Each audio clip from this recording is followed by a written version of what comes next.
Chief Minister of Tamil Nadu, Thiru M.K. Stalin sir, for inviting all of us to this very important meeting.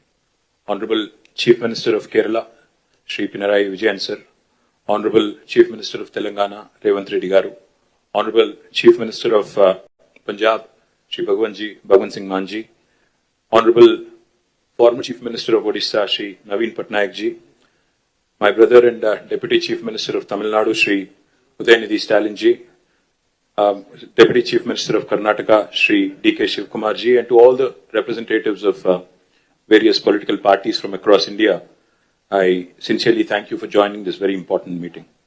I come from Telangana and I represent the Bharat Rashtra Samiti, which has led a movement for 14 years for the formation of Telangana under the leadership of our leader, Shri K. Chandrasekhar Rao. When Mr. Vijayan spoke about tyranny of majority, sir, we understand what exactly it means to come out of a larger setup and create a small state. We fought against Delhi, and we fought against the forces for about 14 years to achieve our dream. A long fraught battle it was. We of course draw a lot of inspiration from the people of Tamil Nadu on how to preserve our identity and fight for our rights in a federal setup, because the whole Dravidian movement is a beacon of light for all of us across the country in terms of fighting for our rights and fighting for our spirit. We, of course, also are aware that the 5 South Indian states are at the receiving end, as was enunciated by Shri Vijayan ji, Shri Revanth Reddy ji, and also eloquently by D.K. Shivkumar ji, of the union government's policies. Despite demonstrating robust growth across sectors, these states have been victims of apathy and discrimination. Let me remind all of us, we live in the world's largest democracy, India. But democracy should not become a mobocracy. We cannot let numbers dictate terms. We cannot let numbers dictate policies. While any true federal government would incentivize high-performing states, we have a dispensation today in India that rewards laggards and penalizes achievers. South Indian states, we all know, have been pioneers in administration, in education, in economic production, yet we are penalized with reduced political power. This is not just an imbalance, but it is a political and fiscal centralization that is looming large. History will not forgive us if we do not speak up, because this is the time I think we have to unite. We have to fight against this fundamental inequity.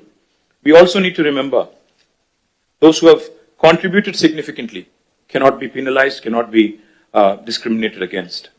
Despite contributing to 36% of India's GDP from the 5 southern states, we are receiving smaller share of central resources, which is also raising a huge concern on fiscal centralization.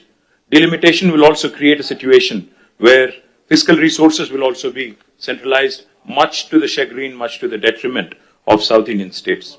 If we allow this to continue, I fear that as South Indian leaders, we will be doing a great disservice to our future generations. So history will not forgive us, let me repeat, if we do not speak up now. Discrimination against the South is not a new phenomenon. However, it has reached an alarming proportions in the last 1 decade. From forcible imposition of Hindi to projects like bullet trains only being confined to the northern part of India, union government's initiatives are clearly discriminating against the southern states. To make matters worse, the BJP-led union government is now attempting to implement delimitation on basis of population, adding insult to injury. I'd like to begin by quoting a renowned jurist who once famously said, "A true federation does not allow any region to dominate another, nor does it permit the dilution of democratic representation based on transient factors." So if Lok Sabha seats are increased on population basis, it could prove detrimental not just to South India but also to our friends from Punjab. If not approached cautiously, if not approached with utmost caution, this could impact India's federal balance and heighten regional disparities. We all are Indians first, and then I think we have sub-regional identities, and we cannot have that be challenged. India is not a collection of administrative units. It is a pluralistic, ethno-linguistic union of states, where unlike any homogeneous composition like China or Russia, we certainly are not against money being given to lagging states or backward regions. But the fact is, we are not against money of central government going to some states, but we are against hegemony. We are against this superior feeling that, one region is above another. As we are all aware, as was mentioned by all the leaders here, the freeze on seat allocation happened in 1971 after the census. Then the South India effectively started controlling population. Of course, we all know the story. Now today, we are about 24%, as was pointed out by Telangana CM. But North, the percentage of population has increased, and my brother gave a very nice presentation on what will happen if we go on with the population basis. The only point I would like to make here, if seats are redistributed purely on pro rata population basis, states that have failed to control population will be rewarded, as was put eloquently by Vijayan sir. This is a perverse